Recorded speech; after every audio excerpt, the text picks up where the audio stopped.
నమస్తే, వితరణ స్వాగతం, లక్ష్యం సమాజహితం. నేను మీ సిరేజ్ అంటూ ఈరోజు ముఖ్యాంశం. ఆస్తులు అమ్ముకున్నాం, రోడ్డున పడ్డాం, పెండింగ్ బిల్లుల కోసం తెలంగాణ కాంట్రాక్టర్ల చలో హైదరాబాద్ మహాసభ.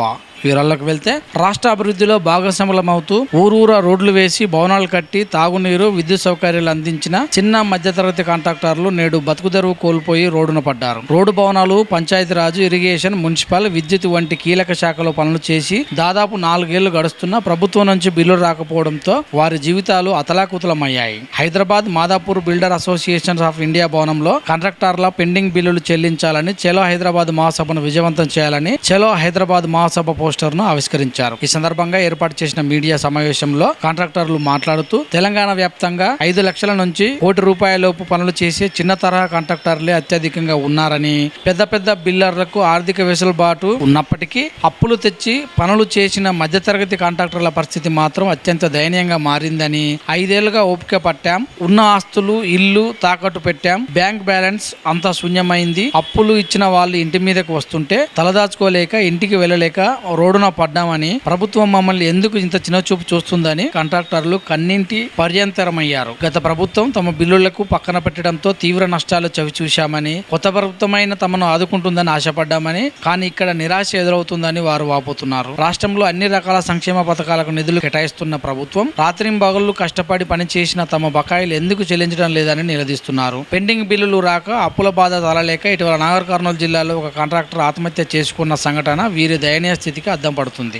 V3 న్యూస్, లక్ష్యం సమాజహితం.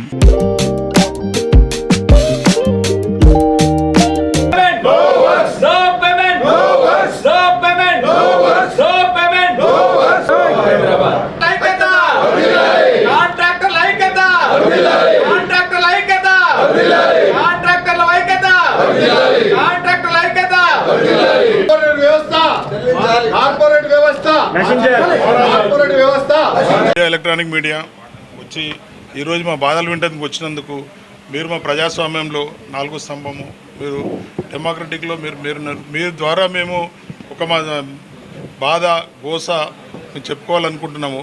అన్నీ కుంటుపడ్డాయి, ఇంకా కుంటుపడే ఓపిక ఇది లేదు. మా ఫ్యామిలీస్ బయటకు వచ్చినాయి, ఆత్మహత్యలు చేసుకుంటున్నారు. ప్రభుత్వం లోపల వాళ్ళ పెద్దలందరికీ తెలుసు, నిద్రపోయడం లేపడం ఈజీ, కానీ నిద్ర నటించడం లేపడం చాలా కష్టము. నిద్ర నటించే పరిస్థితి మారాలి. మాకేదైనా డబ్బులు రావాల్సి ఉంటే మా డబ్బులు పేమెంట్ ఇవ్వాల్సింది ఇవ్వాలి. బ్యాంక్ ఇంట్రెస్ట్లు పోతున్నాయి. అదే ఇన్కమ్ ట్యాక్స్ డిపార్ట్మెంట్ 2% ఇంట్రెస్ట్ మనకు పేమెంట్ చేస్తారు. వీళ్ళు ఇక్కడ చూసేవారికి ఏదైనా పేమెంట్లు అవుతున్నారు. రైతులు చనిపోతున్నారని చెప్పి మన లోన్లు మాఫీ చేసారు. మేము లోన్లు మాఫీ అడగట్లేదు, లోన్లు కట్టుకుంటాము, మా డబ్బులు మాకు ఇవ్వమని చెప్పి మేము డిమాండ్ చేస్తున్నామండి. మీరు చేసిన పేమెంట్ ఇమ్మీడియట్గా యాక్షన్ సంతోషిస్తే ఈరోజు మీకు పాలాభిషేకం చేస్తామని మా స్టేట్ చైర్మన్ గారు, మా ఆల్ ఎక్స్ చైర్మన్ గారు చెప్పారు.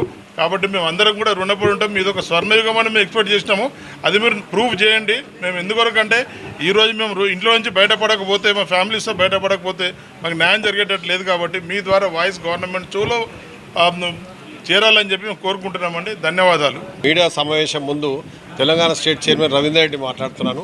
ఈరోజు కాంట్రాక్టర్ల వ్యవస్థలో మొత్తం బిల్లులు, పెండింగ్ బిల్లులు అనేవి పేరుకుపోయినాయి. మున్సిపల్ వ్యవస్థ కానీ, R&B వ్యవస్థ కానీ, పంచాయతీరాజ్ వ్యవస్థ కానీ అన్ని దానిలో అంటే ₹1 కోటి కాంట్రాక్టర్ల వ్యవస్థ అనేది మొత్తం నశించిపోయింది. ముందుగా ప్రభుత్వం దృష్టికి తీసుకొచ్చేది ఒకటి, దాదాపు 25,000 కోట్లు పెండింగ్ ఉన్న బిల్లు సమాచారం ఇప్పటి వరకు. దాని మూలంగా ఇప్పుడు ₹1 కోటి బిల్స్ మాత్రం ఇప్పటి వరకు చాలామంది కాంట్రాక్టర్లకు గత 5 సంవత్సరాల నుంచి పేమెంట్ జరగలేదు.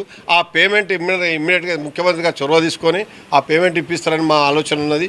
మేము ఇంకా 18వ తారీఖు నాడు ఈ నెల చలో హైదరాబాద్ కార్యక్రమాన్ని నిర్వహించుకున్నాము. జిల్లాల వారిగా ప్రతి కాంట్రాక్టరు అందరూ ఒక వేదిక మీద సమావేశం అవుతున్నాము. ఆ సమావేశానికి పెద్ద సంఖ్యలో అందరూ వస్తున్నారు. మేము ఏంటంటే ఫైటింగ్ చేయట్లేదు, మా బిల్లులు అడుగుతున్నాము, మా సమస్యలను ఒక దగ్గర తాటిగా తీసుకొచ్చుకుంటున్నాము. దాని మీద పరిష్కారం కొరకు మేము పోరాడుతున్నాం, అంతేదాని తప్ప ప్రభుత్వాలను వ్యతిరేకం కాదు, మేము దేని గురించి కూడా అగనెస్ట్ కాదు. మేము ఒకటని మా వినిదాం. మేము పని చేస్తాము, మా పేమెంట్ ఇవ్వమని రిక్వెస్ట్ చేస్తున్నాము, వేడుకుంటున్నాము, 1000 చేతులు మొక్కుంటున్నాము. తోటి కాంట్రాక్టర్లు ప్రతి ఒక్కరు కూడా ఎవరు కూడా సుఖంగా లేరండి. ఎవరు కూడా పోయిన గత ప్రభుత్వంలో ప్రాబ్లమ్స్ ఉన్నాయని మన ప్రభుత్వం మారినాక ఈ ప్రభుత్వం వచ్చినాక ఎన్నో కష్టాలు తీస్తాను ఆశతోటి ఉన్నాము. ఆ ఆశ పోయి నిరాశ తయారవుతున్నది. చిన్న కాంట్రాక్టుల వ్యవస్థ అయితే మొత్తం బంద్ చేసినారు. మీరు మున్సిపాలిటీని ఫస్ట్ టేకప్ చేయండి. ప్రతి దగ్గర ప్రతి డెవలప్మెంట్ కావాలంటే విలేజ్లలో కానీ డిస్ట్రిక్ట్లలో కానీ మున్సిపాలిటీ ఎక్స్పాన్షన్ చేసినారు, కానీ డెవలప్మెంట్ అనేది లేదు. డెవలప్మెంట్ చేసినా కానీ వాటికి పేమెంట్స్ లేవు. ఆ పేమెంట్స్ ఫస్ట్ నేను త్వరితగతిన ₹1 కోటి కాంట్రాక్టర్ని ఇమీడియట్గా పేమెంట్ చేస్తే కొద్దిగా రిలీఫ్ అయిపోయి మేము ఒక సంతోషంగా ఉంటామని పత్రిక విలేకరుల సమావేశంగా చెప్తా ఉన్నాను. Thank you.